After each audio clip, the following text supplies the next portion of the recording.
The presidential office has instructed everyone to only publish and promote information related to the children's clinic Otmandet in order to A. divert attention from other issues, as there are interesting sites nearby where people could question the government about why military facilities are located so close to residential areas and hospitals. Now, the dishonesty of this tactic is clear to the naked eye, as was noticed immediately by the Ukrainians themselves, thanks to the video of the strike against the hospital complex, which appeared in the internet, and negated all attempts by Kyiv and Western propagandists. Here are the references of the most full publication. These are QR codes. We all constantly write that Ukrainian air defense missiles often go off target. There was many such tragedies before. And I will now make a statement in my capacity as the representative of the Russian Federation. I would begin by thanking France and Ecuador for convening this meeting. As is clear from the statements of Western colleagues, which are, by the way, very minimalist, the topic of the alleged Russian strike on the Children's Hospital, for the discussion of which they convened us today, clearly is not a very gratifying topic. And they probably saw many analyses of what happened on photos and videos, from which it clearly follows that this was a missile of the Ukrainian air defense. Here you get the magic of verbal gymnastics demonstrated today by Western members of the Security Council, trying by any means to protect the Kyiv regime. For us, this meeting is an excellent opportunity to tell the truth about what actually happened. However, the truth, as is well known, does not interest our Western colleagues, and in the best traditions of the Bucha provocation, or with the Mariupol hospital, which was mentioned today, they tried to engage in wishful thinking by condemning the allegedly intentional strike of the Russian Air Force against the children's medical facilities. Now, the dishonesty of this tactic is clear to the naked eye, as was noticed immediately by the Ukrainians themselves, thanks to the video of the strike against the hospital complex, which appeared in the internet, and negated all attempts by Kyiv and Western propagandists.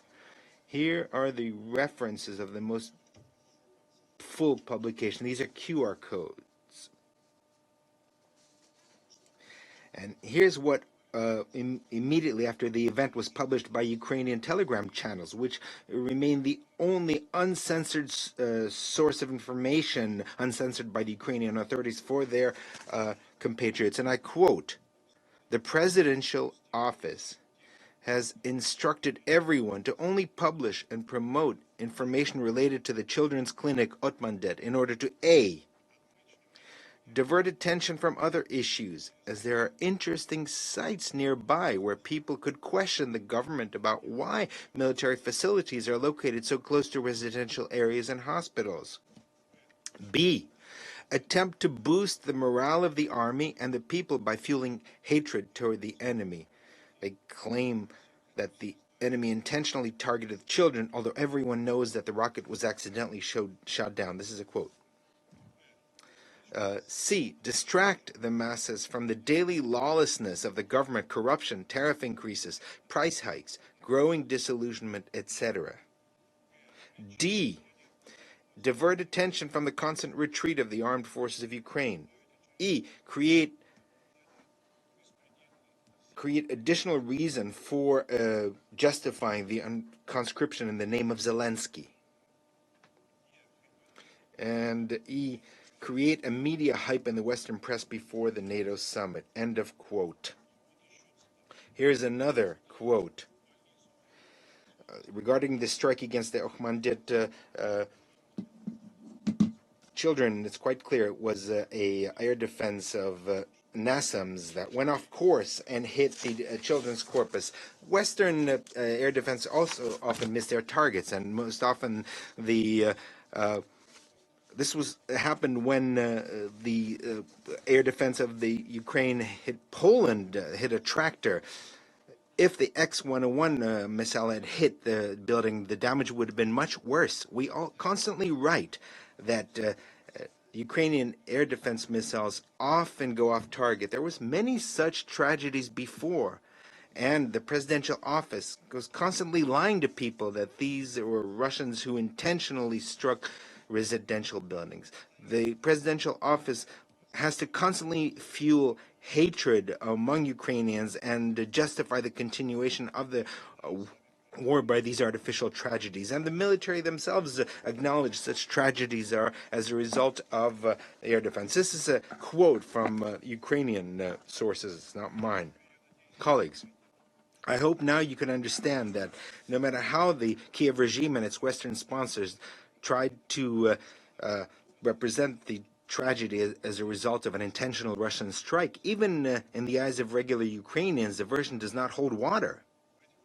In these conditions, we really regret that the Council has been drawn into this dirty propaganda campaign of Kiev and its abettors. And I'd like to ask Mr. Jovner a question.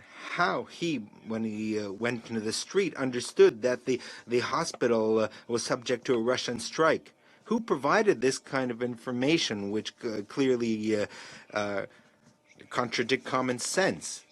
Does he understand that if this had been a Russian strike, there would have been nothing left of the building, and all the children and most of the adults would have been killed and not wounded?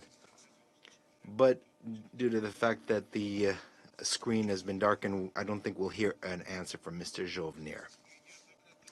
We have often stated that Russia does not strike civilian targets in Ukraine. And if speaking of strikes of the Russian Air Force, which were conducted against military targets in Ukraine and the air bases of Ukraine, one of these targets is the factory of Artem, one of the largest enterprises of the Ukrainian defense industry. This is one of the main producers of aviation missiles, weapons, and ammunition. And this target, according to data based on objective evaluation and based on testimony of Kyiv, of people of Kyiv themselves, was hit. Since the factory is about 2 kilometers from the Okhmadet Children's Hospital, there's every opportunity to assume that the air defense missile was shot. It was meant to intercept the Russian missile and which was meant to hit the factory. Now, such tragedies could be avoided if the Kyiv regime, in contravention of international humanitarian law, did not locate air defense and heavy weaponry in residential neighborhoods. However, its Western sponsors prefer to look away regarding that important fact. We also can't fail to mention the fact that the Ukrainians themselves in the social media noted an interesting trend. The tragedy with the hit of the air defense rocket into the hospital, children's hospital, occurred on the eve of the NATO summit. And this is the third NATO summit since the beginning of the special military operation. And similar situations occurred on the eve of each one of them. It was the same on the 27th of June of 2022 when Ukrainian media reported about an explosion in a mall in the city of Kremenchug in the Poltava Oblast, where supposedly hundreds of people were there. In actuality, the fire in the mall, which was empty and was not functioning, took place as a result of the detonation of ammunition which was held in a neighboring building and was provided by the U.S. and Europe. The same thing happened on the night of the 6th of July of 2023 when the Russian Air Force delivered a strike against a temporary deployment of Ukrainian soldiers and foreign mercenaries in Lvov. And noteworthy that the mayor of Lvov, Mr. Sadovy, acknowledged that the buildings, residential buildings, were damaged by fragments of the air defense. In all these situations, these were maximally exploited by the head of the Kyiv clique in order to beg for more weapons for Ukraine. It's an interesting tendency, isn't it? And it's quite noteworthy that Ukrainian media resources have also noticed this. And by the way, another question begs to be asked. and this is in relation to the words of the representative of Slovenia regarding the confirmed Russian strike against the Otmandet Children's Hospital. In videos posted by Ukrainian users, it's clear to see how one after another, without any interference, 5 rockets of the Russian Air Force strike the factory. Also, it's clearly seen that without any interference, a single rocket hits the children's hospital, a rocket of the air defense of Ukraine. It's impossible to mistake it due to the easily recognizable rocket fin assembly and other traits. How is it possible that Ukrainian air defense misses all 5 strikes against the factory, but hits the children's hospital directly? Maybe the representative of the Kyiv regime can answer that question. We await also reaction from Norwegian authorities, who it would seem supplied to the assembly NASAMS to the Zelenskyy regime. Did they authorize it to be used for a strike against the children's hospital?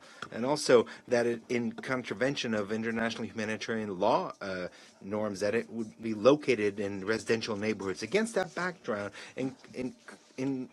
in line with instructions on how to conduct propaganda, the head of the presidential office, Yermak, had time to make a statement about the impossibility of negotiations with Russia. There's no doubt that the leadership of Ukraine will use today's situation as a pretext for the further ignoring the demands and aspirations of Ukrainian society and of all international society for an attempt to find a peaceful solution to the crisis. And it's understandable, because in such a scenario there will be no need for an emergency military situation, and this will require holding elections.